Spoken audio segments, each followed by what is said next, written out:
Hey critters, Wolfkins here from Wolfkins Tabletop, and I just had some news I wanted to share with you. I'm sure you all are already aware that Critical Role had their first State of the Press yesterday, where they started going over some of the things coming from Darrington Press, and we had some pretty exciting news.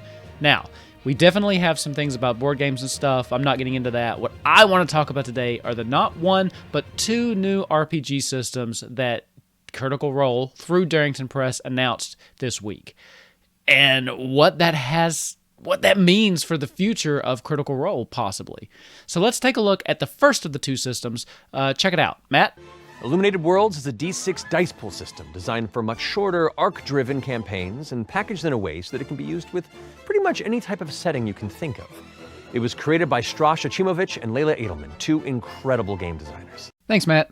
So yeah, Illuminated Worlds. So the sound of this sounds like it's going to be more of a short form, maybe for one-shots or some things like that. So this is super exciting, especially for someone who's kind of just starting a new tabletop channel and wants to do some one-shots with various systems that are outside of D&D 5e. Now, I know this is a long ways off, but I can't wait to check this out. So if you're interested in checking this out, also let me know, because I'll always be looking for players to kind of play with this. So, as they say later in the video, and if you haven't watched the full State of the Press, you can check that in the description of this video below. But these are both going to be playable, demoed at Gen Con this year. So if you happen to be lucky enough to be going to that, then you should be able to get your hands on this, as well as some of the other things that they've announced from Darrington Press coming up this year. Now, that's exciting. I cannot wait. I always love these short form games. It's great for getting people together, having some one-shots, having a little bit of fun. But what the most interesting thing for me is this next announcement, something that sounds like it's more of a quote-unquote Dungeons & Dragons replacement. Again, Matt, give us the preview. Daggerheart. It's a fun and fresh update to the fantasy genre of RPGs, and it's been designed for long-term campaign play and character progression. We've been working on it for a while, and we're super excited for you to check it out. That's right, Daggerheart. It sounds like we are getting something that is going to, quote, rival Dungeons & Dragons as far as a long-term fantasy-based RPG system. Now, what does this mean for the future of Critical Role? Does it mean that we're going to be seeing Critical Role take a departure from Dungeons & Dragons 5e? Now, we all know that the game originally was Pathfinder before they started streaming. But since Critical Role has been on the air, they have been playing D&D 5e with various degrees of homebrew. But here recently, they have been very strictly kind of very close to the 5e rules as written for most part. Now, what does this mean? Does this mean that we're about to see a major departure from the way that Critical Role has been running? I don't think so. Not in the near future, anyway. I don't believe that they're going to be switching up systems in the middle of a campaign. And based on the episode number and kind of where we are with Bell's Hells, I don't think that we're going to be ending Campaign 3 anytime soon. Now, what that means for Campaign 4 or going forward, it makes sense. It makes sense that they would use their own system, something that they could promote, and a system that obviously they're going to have an investment in. It makes sense that they would move forward with that as opposed to D&D 5e or D&D 5.5 or D&D 1 or whatever it's going to be called that's launching next year. Now, what I think is more likely to happen is that we're going to start seeing more diverse programming from Critical Role. We have already started to see some other shows kind of popping up with their recent acquisition of Midst.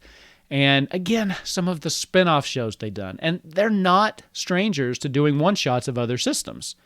What I think we're going to start seeing is sideshows, either things that tie in to the greater narrative of the Critical Role campaigns, or even just things like Undeadwood that just kind of stand alone off on their own that showcase these systems. I also think that this is going to be Critical Role's real chance to bring in a lot more diverse casts, diverse DMs, and that's what I think the plan is. I think that for the immediate future, we're going to be having Critical Role maintain its current trajectory with your core cast and D&D 5e, while at the same time spawning off additional shows that showcase these additional systems, both Illuminated Worlds and Daggerheart. Now, when Campaign 4 rolls around, what does that mean? Who knows? But I would not be surprised if we do see 5e end with Critical Role Campaign 3. But only the future will tell. Either way, I am super excited about this news.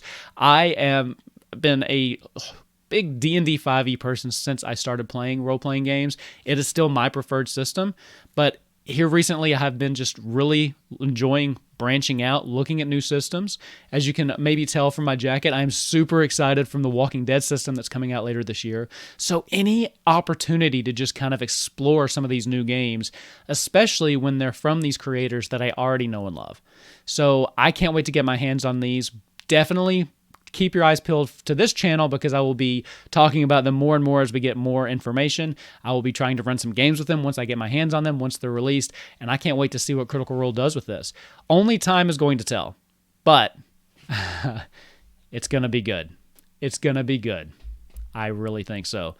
Is it Thursday yet? Is it Wednesday? Who knows? They may have enough content programming for every day of the week pretty soon. Who knows? All I know is that Critical Role has just continuously delivered like the highest level of actual play that you can possibly put out there, and I can't wait to see what they can do with their own systems. What do you think? What do you think these announcements hold for the future of Critical Role? Let me know in the comments below. That's it for today. See you soon.